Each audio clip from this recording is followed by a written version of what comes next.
नमस्कार दोस्तों। रशिया ने हाल ही में ऑफिशियल स्टेटमेंट दी है और ये कहा है कि इनकी जानकारी के मुताबिक से यूएस लोकसभा इलेक्शंस के दौरान इंडिया को नुकसान पहुंचाना चाहता है।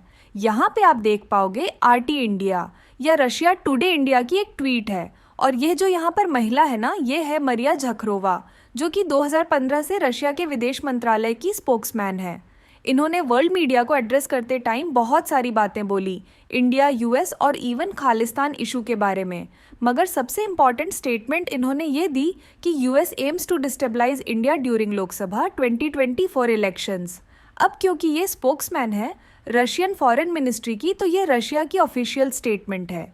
इंडिया में इलेक्शन चल रहा है और रशिया ने ये कह दिया कि यूएस डिस्टेबलाइज करना चाहता है और इंटरफेयर कर रहा है इंडिया के इंटरनल अफेयर्स में।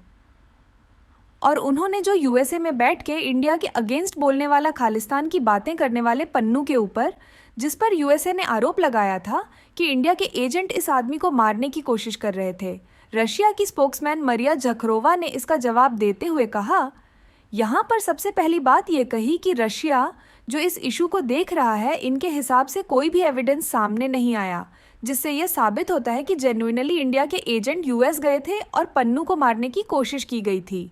अब आपको एक बहुत ही ज़्यादा इंपॉर्टेंट स्टेटमेंट है। यहाँ पे आपने देखा कि रशिया की स्पोक्समैन खुल के कह रही है यूएसए के पास कोई सबूत नहीं है। बेसिकली खालिस्तान के इशू को लेकर, पन्नू के इशू को लेकर ओपनली रशिया इंडिया का सपोर्ट कर रहा है।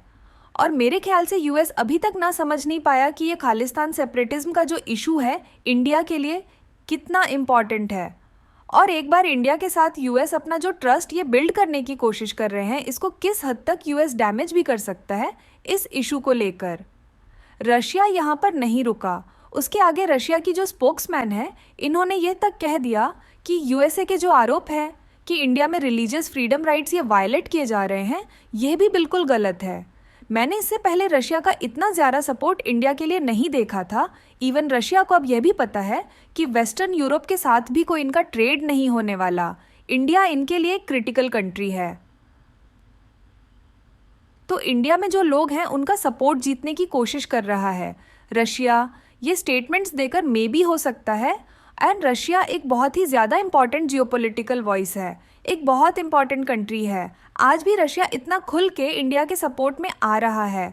मैं आपको बता दूं, ये बात यूएस तक भी पहुंचेगी और पॉसिबिलिटी है कि कल को यूएस जब भारत की आलोचना करने के बारे में फिर से सोचे तो वह ज़्यादा विनम्र भाषा का इस्तेमाल करे, क्योंकि रशिया ने तो अपनी तरफ से अब ओपनली यही कहना स्टार्ट कर दिया है कि US aims to destabilise India during elections. अब इससे ज़्यादा बड़ी स्टेटमेंट क्या हो सकती है। मैं आपसे पूछना चाहूँगा कि रशिया ने जो भी बातें कही हैं इंडिया के लिए, क्या आप उसे एग्री करते हैं या डिसएग्री? इसके बारे में कमेंट सेक्शन बताइए। मैं जानना चाहूँगी आपका ओपिनियन। धन्यवाद।